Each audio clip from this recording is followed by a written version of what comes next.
자, 오늘 마지막 시간인데 다시 한번 보면 우리 이어서 넘겨보시게 되면 이게 적혀 있을 거예요, 여러분들. 특수장소, 이렇게 시설이라고 적혀져 있을 텐데 특수장소가 굉장히 다양합니다. 그 다양한 특수장소 중에서요, 우리가 시공 가능한 공사들을 시험 문제에서 가장 많이 물어볼 거예요.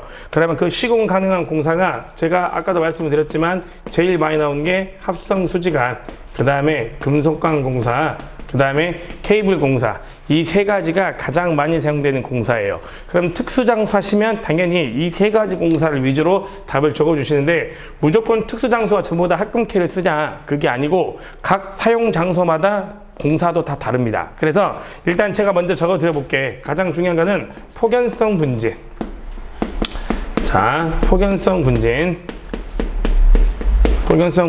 그 다음에 두 번째로 가연성 가스, 그 다음에 화학류 저장소, 이렇게 세 가지 장소가 있어요. 그럼 이 세 가지 장소는 아까 위에 제가 방금 적어드렸던 합성수지관, 금속관, 케이블 공사 중에 사용하는 공사가 두 가지가 있어요. 얘는 금속관 공사랑 반드시 케이블 공사 쓰게 되어 있어요. 그리고 우리가 그 밑에 보시게 되면 가연성 분진이라고 있을 거예요. 자, 가연성 분진. 그 다음에 우리 또 뭐가 있냐? 위험물 저장소, 가연성 분진, 그 다음에 위험물 저장소, 이렇게 두 가지 장소에도 사용 가능한 공사가 있는데, 이 사용 가능한 공사는 크게 세 가지야. 합성수지관, 그 다음에 금속관, 그 다음 여러분들 케이블 공사, 이렇게 세 가지가 있다. 먼저 이 세 가지를 기억해 주시고 한번 읽어보시면 편해요. 그럼 먼저 폭연성 분진 밑줄 그어주시고, 폭연성 분진이라는 게 뭐냐? 마그네슘, 티탄, 지르코늄이라는 거 있죠. 이런 녀석들이 먼지가 쌓여있는 상태에서 불이 붙었다고 한다면 밑줄 그어주실래요? 먼지가 쌓여있는 상태에서 먼지가 쌓여있는 상태에서 불이 붙었을 때 폭발할 우려가 있는 장소, 이걸 우리가 뭐라고 해? 폭연성 분진. 그럼 그 밑에 한번 가연성 분진도 같이 비교해서 읽어볼까요? 가연성 분진이란 소맥분, 전분, 유황, 기타, 가연성 등의, 이번에는 뭐야? 밑줄. 먼지가 공중에 떠다니는 상태라고 적혀져 있네요. 밑줄. 아까 폭연성은 먼지가 쌓여있는 상태죠? 그 다음에 가연성 분진은 먼지가 떠다니는 상태잖아요. 그럴 때 폭발할 우려가 있는 장소예요. 일단 폭연성 분진이 됐든 가연성 분진이 됐든 둘 다 위험하잖아요. 그럼 다시 폭연성 분진으로 올라와서 동그라미 칼을 보시게 되면 그때 그 옥내 배선으로서 사용 가능한 공사가 적혀져 있다고 제가 칠판에도 적어드렸지만, 그 사용 가능한 공사가 뭐로 되어 있다 여러분들? 금속관 공사랑 무슨 공사야? 케이블 공사로 되어 있다. 일단 이렇게 물어봐. 폭연성 분진으로서 사용 가능한 공사가 알맞게 짝지어진 것은, 그럼 여러분들은 금속관 공사랑 케이블 공사 답을 찍어주면 되고, 그 다음 그 밑에 거 읽어보시게 되면요, 금속관은 박광전선관 이상으로, 제가 어제도 적어드렸죠. 후광전선관, 박광전선관 기억나시죠? 후광전선관은 관의 안찌름, 박광전선관은 반의 바깥찌름. 그래서 후광전선관은 짝수로, 박광전선관은 홀수로. 그래서 각각 10가지 종, 8가지 종을 적어드렸잖아요. 그때 지금에는 박광전선관으로 지금 하고 있을 때, 그때 그 상호 간의 접속은 밑줄 몇 턱이야? 5턱. 이것도 답이야. 여러분들 5턱이 뭐냐면요, 우리 나사를 조일 때요, 오른쪽으로 조여요, 왼쪽으로 조여요? 오른쪽으로 돌리잖아요. 그죠? 그래서 오른쪽으로 돌릴 때 한 번은 1턱이라고 해. 아시겠어요? 그럼 두 번은 2턱. 그럼 왜 5번까지 돌릴까? 한 번 5번까지 돌리게 되면 그게 풀려 안 풀려? 안 풀린다 소리야. 그래서 그러니까 5턱까지는 무조건 여러분들 해 주시고, 그 다음에 전기 기계 기구에 있어서 분진 방폭형 특수 방진 구조로 되어 있어야 된답니다. 이게 폭연성이야. 그럼 누가 봐도 딱 중요한 게 두 개 보이죠? 가능한 공사, 금속관 공사, 케이블 공사, 그 다음에 턱은 5턱, 그 다음에 폭연성 분진의 정의까지 같이 기억을 하시고, 그 다음에 그 밑에 마찬가지로 아까 가연성 분진도 읽어보셨죠? 가연성 분진은 조합 옥내 배선에 우리가 세 가지 공사가 다 가능하다고 했죠? 합성수지관 공사, 금속관 공사, 케이블 공사 가능한데, 제가 기사에서 합성수지관 하면 전부 다 두께가 몇이라고? 2mm라고 했잖아. 합성수지관이 됐든 합성수지 몰드가 됐든 전부 다 두께가 몇이야?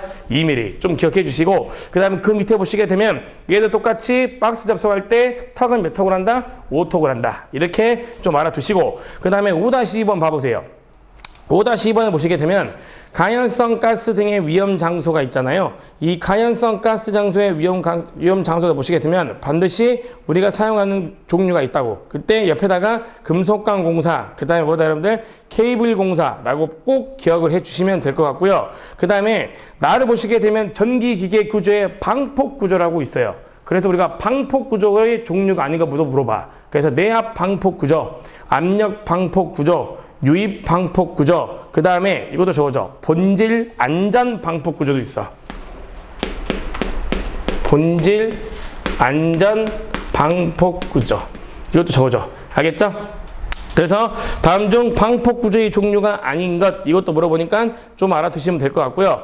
5-3번 위험물 등에 존재하는 장소야. 그렇게 위험물 등에 존재하는 장소는 아까 제가 뭐라고 했죠 여러분들? 합금캐 가능하다고 했죠? 합금캐 가능하고, 마찬가지로 합성수지관 무조건 두께 몇이야? 2mm. 그 다음에 금속광산화 몇이야? 5턱이야. 그리고 5-4번 볼까? 화학류 저장소죠. 얘도 사용 가능한 공사가 뭐밖에 안 된다고? 금속관 공사, 케이블 공사밖에 안 된다고. 그리고 이 화학류 저장소 안에는 전기 설비를 시설하지 않도록 해야 되는데요. 백열전등이나 형광등 또는 이들의 전기를 공급하기 위한 전기 설비는 다음에 따라 시설한대요. 일단 가나 중요합니다.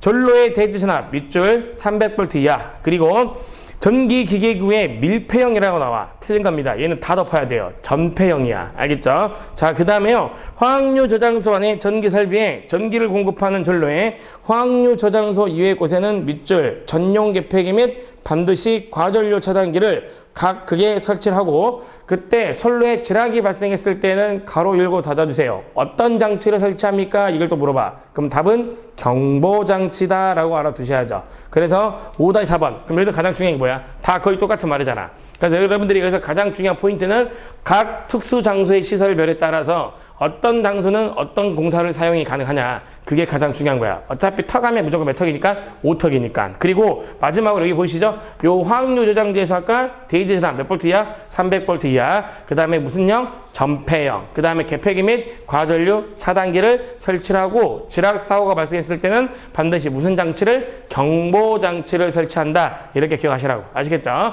자, 그리고 그 5-5번을 보시게 되면 이렇게 적혀져 있네요. 전시회, 공연장의 전기 설비야. 마찬가지로 동그라미 1번을 보시게 되면요. 무대, 오케스트라, 박스 및 기타 이와 옥내 배선의 전구선 또는 이동 전선의 밑줄 사용 전압은 몇 볼트 이하야? 400V 이하. 밑줄 그어주시고, 그리고 2번 얘는 유일하게 다르죠. 배선 케이블의 구리의 도체의 최소 단면적, 이거 불편 쳐주시고, 원래는 전부 다 2.5mm 스퀘어였잖아요. 근데 우리가 쇼케이스라든지 전시회라든지 공연장 같은 경우에는 2.5mm 스퀘어가 아니고 몇이야? 1.5mm 스퀘어. 이거 포인트 알고 계시면 될 것 같아요. 나머지 5-6과 5-7 여러분들 한번 읽어보시고, 54페이지와 55페이지에 대한 내용은 전부 다 사라졌으니까 보실 필요가 없을 것 같아요. 그래서 이 장은 이렇게 마무리 짓고, 페이지 몇 페이지를 보시냐? 89페이지 보도록 하겠습니다. 89페이지. 자, 3장을 볼 건데요. 이 89페이지에 3장의 고압 및 특고압 설비입니다. 그때 가장 중요한 게 3-1번이죠. 별표 5개입니다. 이것도 제가 자세히 설명드릴게. 3-1번에 고압 또는 특고압과 저압의 혼촉에 의한 위험 방지 시설이라고 있습니다. 먼저 제가 읽어드리고 설명을 드릴게요. 아시겠죠? 일단 고압전로는 특고압전로와 저압전로를 결합하는 변압기의 저압축 중성점이래요. 밑줄 중성점 자주 들어봤죠? 그때 변압기 중성점 접지 규정에 의해서 접지 공사를 실시해야 되는데, 사용 전압이 35kV 이하 특고압 전로로서 전로에 지락이 생겼을 때 밑줄, 얘는 2초가 아니죠? 1초야. 1초 이내에 자동적으로 차단하는 장치가 되어 있을 때, 즉 25kV 이하의 중성선 다중접지 방식으로 되어 있다고 한다면, 그때 반드시 그 접지 저항값은 원래는 원칙적으로 10ohm이 넘으면 무조건 10ohm으로 해야 된다 소리야. 그럼 답은 무조건 몇이라는 소리야? 10ohm이야. 근데 10ohm이 부득이하게 안 나올 경우가 있을 거 아니에요. 그죠? 그러면 제1의 접지 공사는 변압기의 시설 장소보다 단 토지 상황에 의하여 접지 저항값을 얻기 어려운 경우, 가로 열고 닫아주세요. 접지 저항값을 얻기 어려운 경우, 가로 열고 닫아주시고, 그때 잉장 강도가 5.26kN 이상의 또는 지름 3mm 이상의 가공 접지도체 가로고 닫아주시고 시설 장소로부터 200m 밑줄 그어주시고 반드시 접질한대요. 그럼 넘겨보시게 되면 토지 상황에 의하여 제2의 규정에 의해 얻기가 어려울 경우에는 가로 열고 닫아주시고 가공 공동지선을 설치했을 때 시설 장소에 접지 공사를 한답니다.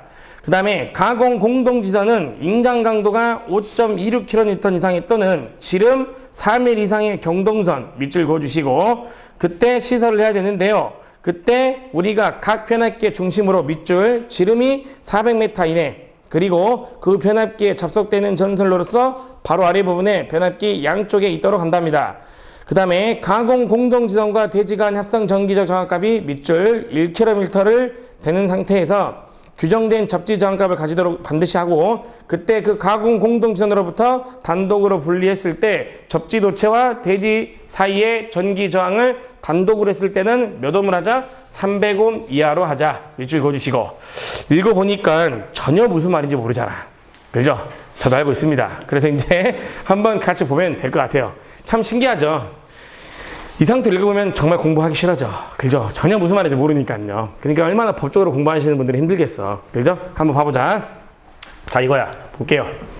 원래는 원칙적으로 이렇게 중성점을 접지했을 때 이렇게 접지를 했을 때 제가 저번에 이런 그림 많이 그려드린 것 같아.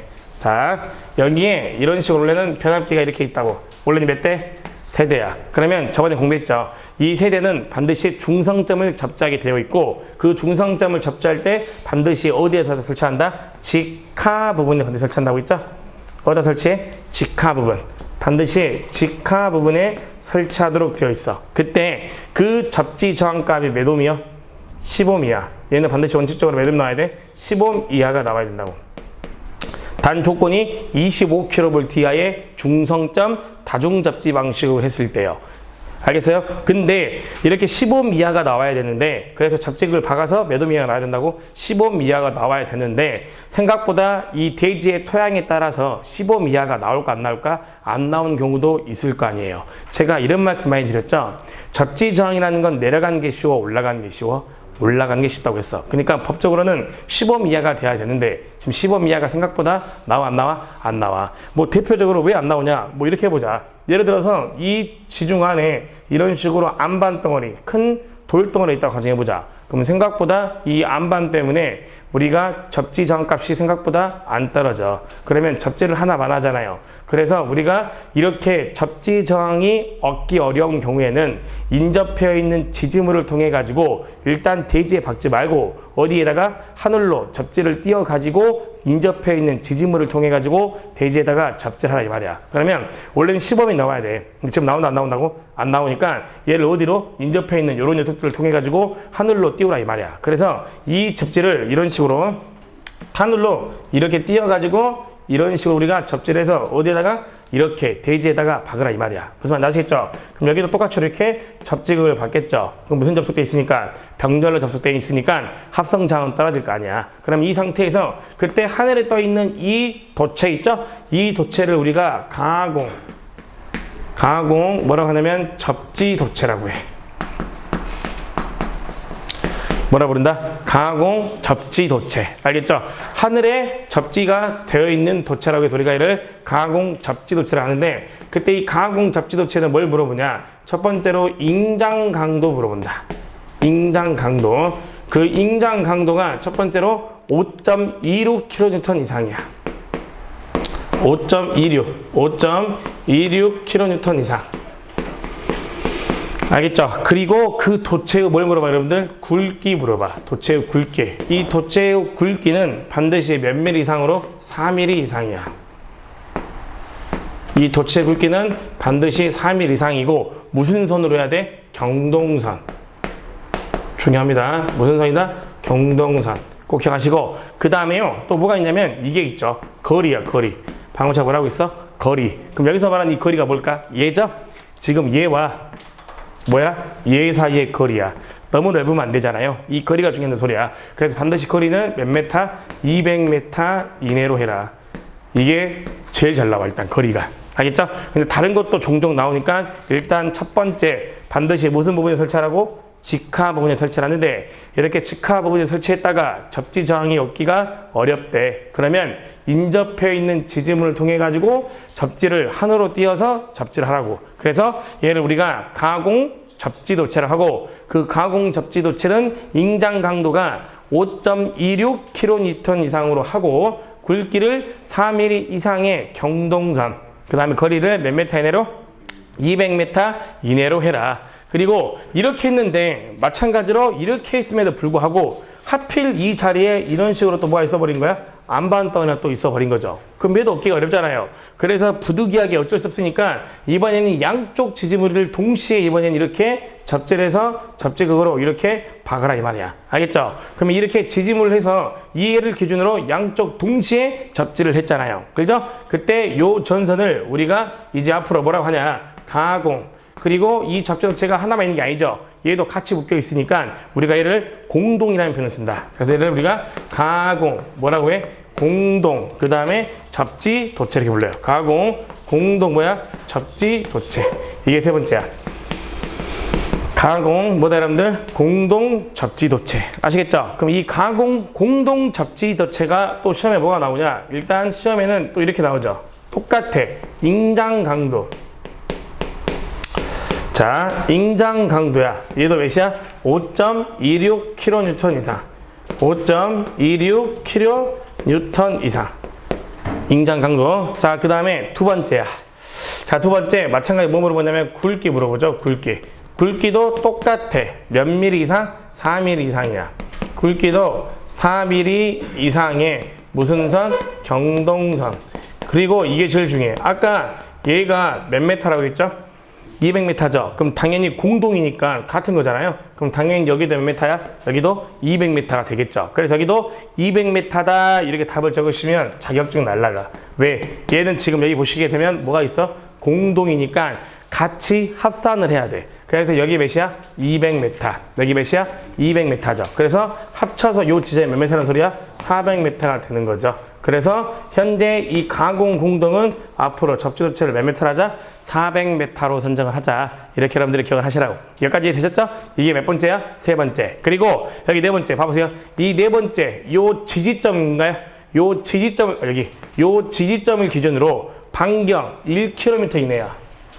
요 지지점을 기준으로 이렇게 뭐다 여러분들? 요 지지점을 기준으로 반경 몇 킬로미터 이내? 1km 이내야.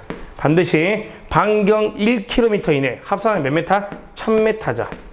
1000m. 반경 1000m 이내에는 규정된 합성 저항 값이 나와야 된다 이 말이야. 지금 무슨 말이 이해되셨죠 여러분들? 이게 몇 번째야? 네 번째. 그 다음에 마지막 다섯 번째. 만약에 얘만 이 세 개 있을 거 아니야. 만약에 얘만 따로 분리로 단독으로 접지 저항 값을 얻고 싶어. 알겠어요? 따로 얘를 얻고 싶다고 단독으로요. 알겠어요? 그러면은 몇 옴 이하까지? 300옴 이하까지. 이거까지 기억하셔야 돼요. 몇 옴 이하까지? 300옴 이하까지. 이게 몇 번째? 다섯 번째. 그래서 방금 제가 읽어드린 내용이 지금 이 내용이야. 약간 그래도 조금 이해는 좀 되셔요? 어떤 내용인지? 그러니까 여러분들 공부를 할 때 법은요 이렇게 그림을 그려가면서 하는 게 가장 이상적으로 편합니다. 알겠죠? 그래서 다시 한번 해봅시다. 원래는 중성점 다중접지 25kV 이하로 설치되어 있는 이 중성점은 반드시 접지장값 몇이 나와야 돼? 10옴 이하가 나와야 돼. 근데 부득이하게 이렇게 지중해 안반덩어리라든지 태양에 이렇게 약간 접지장값에 잘 나오지 않는 그런 형태가 있을 거 아니에요. 그때는 얻기가 어려울 때는 인접해 있는 지지물을 통해 가지고 우리가 접지 저항을 얻자 이 말이야. 그래서 이렇게 어디로 하늘을 띄어 가지고 접지를 하자 이 말이죠. 그때 그 접지도체를 뭐라고 해? 가공 접지도체라고 해. 그때 그 접지도체의 ing장 강도는 5.26kN으로 하고 그때 굵기를 몇으로 하자? 4mm 이상의 경동선으로 실시를 하고 그때 그 각각의 이 거리를 몇 m로? 200m로 선정하자. 근데 이렇게 했음에도 불구하고 여기도 하필이면 안 좋아 지형이. 아시겠죠? 그러면 접지 저항이 얻기가 굉장히 어렵겠죠. 그래가지고 다른 지점을 이용해서 이번엔 양쪽으로 접지를 하자 이 말인 거죠. 그래서 설치한 게 뭐야 여러분들? 가공 공동 접지도체 이렇게 불러. 그 마찬가지로 얘도 얘랑 같은 전선이니까 인장 강도도 몇이야? 5.26km 이상으로 하고 굵기를 4mm 이상의 경동선으로 선정해서 거리를 200m, 200m를 더한 400m. 이게 제일 중요한 거야. 400m로 합산을 하자. 그리고 이 지점을 기준으로 반경 1km 지점에는 요 녀석들이 규정하는 합성 저항값이 반드시 나와야 된다고. 아시겠죠? 그리고 이 1km를 떠나서 단독으로 분리한 접지정을 했다면 몇 옴으로? 300옴 이하가 나와야 된다. 그래서 총 이 내용은 몇 가지를? 5가지를 확인을 해 주셔야 된다 소리야. 아시겠죠? 자, 그래서 이 내용을 좀 여러분들이 머릿속에 기억을 해 주시고요. 그 다음에 그 밑에 보시게 되면 쭉 내려오시게 되면 우리가 뭐가 있냐? 이게 있잖아요. 특고압과 공압의 혼촉 등의 위험 방지 시설, 그 다음에 전로의 중성점 접지, 이런 것들은 여러분들 읽어보세요. 그렇게 중요한 거 아니니까. 근데 91페이지에 넘겨보시게 되면 4-1번에 특고압의 배전용 변압기의 시설이라고 있어요. 아, 요거 너무 중요합니다. 별표 5개죠. 자, 무슨 변압기라고 있죠? 배전용 변압기의 시설이잖아요. 그럼 우리가 평상시에 쓰고 있는 이 전주, 많이 보는 전주에 여기서 설치해내는 이 변압기가 우리가 무슨 용 변압기라고 있어요? 배전용 변압기라고 했잖아요. 그죠? 그럼 앞으로 우리가 이 배전용 변압기를 시설하는 시설 원칙이 이렇게 법적으로 정해져 있다. 그리고 참고로 현재 우리가 전력공학 시간에 배웠던 단상 3선식에 대한 내용도 여기에 나와 있어요, 지금. 아시겠죠? 그럼 한번 해보자. 얘를 우리가 등가회로로 그림을 그려보면 이런 식으로 1차측이 그림 그려져 있겠죠. 여기는 몇 차측? 2차측. 이런 식으로 그림이 그려져 있을 거야. 1차측 하나, 그 다음에 2차측 하나. 그러면 첫 번째야. 반드시 이러한 배전용 변압기라고 칭할 수 있는 시설은 크게 3가지로 구성이 되는데, 먼저 첫 번째 1차측이야. 몇 차측이라고 했죠, 여러분들? 1차측이면 얘 말하는 거죠? 예. 여기 말하는 거죠? 그때 여기 들어오는 사용 전압이 반드시 35kV 이하여야 돼. 몇 kV 이하? 35kV 이하. 너무 중요하다. 그러면 현재 보십시오. 여기에 들어오는 전압이 35kV 이하니까 여기에 들어오는 공층 전압 존재하잖아요. 그죠? 몇이야? 22,900V. 맞죠? 그러니까 맞잖아요, 지금. 현재. 1차 측에는 22,900 들어오는 거니까. 맞죠? 그리고 2차 측이야. 2차 측. 1차 측에는 35kV 이하가 들어야 되고, 그럼 2차 측은 얘 말하는 거죠? 예. 반드시 2차 측에는 이런 식으로 고압 또는 저압으로만 변성이 돼야 돼. 반드시 뭐라고? 고압 및 뭐로만? 저압으로. 그럼 이게 무슨 말이야? 이렇게 보자. 예를 들어서요. 여기가 35kV가 들어왔대요. 가능하죠? 여기 이하니까요. 알겠죠? 그리고 여기가 220V로 변성이 됐답니다. 얘는 저압이죠. 그럼 앞으로 얘를 뭐라 부른다고? 배전용 변압기라고 부른다고. 근데 만약에요. 1차 측이 35kV래요. 근데 2차 측이 22kV래요. 그럼 얘 특고압이죠. 얘도 뭐야? 특고압이죠? 그때는 배전용 변압기라고 안 한다고. 알겠죠? 그래서 첫 번째 규정이야. 1차 측이 35kV 이하이고 반드시 2차 측이 뭐로 돼야 돼? 고압 및 저압으로 변성돼야 돼. 알겠죠? 그 다음 두 번째야. 자, 두 번째 1차 측 선로에다가는 1차 측 선로는 반드시 1차 측 선로는 반드시 뭐를 설치한다, 여러분들? 앞으로 개폐기. 자, 개폐기 및 뭐를 설치해? 과전류 차단기. 과전류 차단기죠. 개폐기 및 반드시 과전류 차단기를 뭐 한다? 설치한다. 아시겠죠? 이게 중요한 거네. 뭐 설치한다고? 개폐기랑 과전류 차단기를 설치한대. 이해인가요? 이렇게요. 여기에 이런 식으로 뭘 설치하거나 개폐기를 설치하거나 혹은 이런 식으로 뭘 설치해서요? 퓨즈를 설치해가지고 1차 측을 보호해준다 이 말이야. 교재 적혀져 있죠? 그 다음에 마지막 세 번째. 자, 이거야. 이게 좀 중요하다. 요즘에 시험에 이게 잘 나온다 이거. 세 번째가. 자, 2차 측에 고압으로 변성 시 2차 측에 뭐로 변성할 때? 고압이야. 고압으로 변성 시 반드시 무엇을 찬다? 개폐기야. 반드시 개폐기를 뭐 한다? 설치한다. 이게 중요한 거죠. 2차 측 뭐로 될 때? 고압이야, 고압. 고압으로 변성할 때는 반드시 뭐 한다고? 개폐기. 그럼 이게 무슨 말이야? 만약에 여기에 똑같이 22,900이라는 전압이 들어왔어요. 그러면 2차 측으로 변성이 됐겠죠? 그런데 만약에 저압으로 이렇게 220V로 변성이 됐다면 굳이 개폐기를 설치할 필요가 없어. 근데 지금 현재 얘 같은 경우에는 배전이잖아요. 우리가 쓰겠죠. 고압으로 변성되면 그 고압도 위험하잖아요. 그러니까 그 고압을 쉽게 자유롭게 운전하게 조작할 수 있게 2차 측에다가도 고압으로 변성되면 이런 식으로 뭐 설치하라? 우리가 개폐기를 설치해라. 어쩔 때만 고압으로, 여기다가 적을게. 어쩔 때만 고압으로만 변성이 됐을 때만 개폐기야. 그러면 저압은 굳이 할 필요가 있다고 없다고? 없다고. 아시겠어요? 일단 세 번째 내용이 가장 중요하죠. 그러면 우리가 전력공학 시간에 배웠을 때 단상 3선식 기억난가? 그때 요거 시설 원칙에 이거 있었죠? 시설 원칙에 만약에 중성선이 있었다면 중성선에다가는 반드시 뭐 한다? 접지를 실시한다. 기억나요? 그리고 중성선에다가는 퓨즈를 설치하지 말고 동선으로 직결해라. 마지막 세 번째, 개폐기를 설치할 때 그 개폐기가 이 법 때문에 그래. 그러면 단상 3선식에서 배웠을 때는 그 개폐기 있었죠? 단상 3선식에 개폐기 동시동작형으로 설치를 한 다음에 그 동시동작형이 현재 2차 측이 뭐로 변성이 됐다는 가정하에 고압으로 변성이 됐다는 가정하에 지금 개폐기가 설치가 되어 있는 거야. 알겠죠? 그럼 다시 할게. 1차 측에는 반드시 몇이 들어와야 돼? 35,000V 이하. 알겠죠? 2차 측에는 반드시 고압 및 저압으로만 변성이 돼야 돼. 알겠죠? 다음 두 번째야. 두 번째, 1차 측 솔로는 저압이 높아서 위험해. 그렇기 때문에 쉽게 조작할 수 있는 개폐기 및 과전류 차단기를 반드시 설치를 해야 돼. 그다음에 마지막 세 번째, 저압은 상관이 없다고. 얘는 고압으로 변성이 되게 되면 반드시 뭐를? 법적으로 개폐기를 설치할 의무가 있다. 아시겠죠? 저압은 상관이 없다. 반드시 어쩔 때만? 고압일 때만. 알겠죠? 그래서 저희 교재 보시게 되면 배전용 변압기의 무슨 원칙이 있어요, 여러분들? 시설 원칙이 이렇게 적혀져 있잖아. 요거 실기 시험에도 나오고요. 필기 시험에서는 단골 중에 단골이야. 왜요? 배전용 변압기 많이 쓰고 있잖아요. 그렇기 때문에 이 배전용 변압기도 꼭 확인을 해 주셨으면 좋겠습니다. 무슨 말인지 아시겠죠, 여러분들? 자, 밑에 보시게 되면 4-3번의 고압 및 특고압용 기구의 시설이에요. 요것도 중요한 내용이거든요. 요거는 내일 수업 진행을 하도록 합시다. 지금 이제 시간이 거의 끝났으니까 오늘은 여기까지 수업을 진행을 하고 저한테 내일 고압 및 특고압 기구의 시설부터 해달라고 말씀 좀 해주시면 될 것 같아요. 오늘 비도 오시는데 굉장히 오시느라 수고 많으셨고 복습하시고 내일 또 즐거운 마음으로 뵙겠습니다. 아시겠죠? 오늘 수업 듣느라 고생 많으셨습니다. 수고하셨습니다.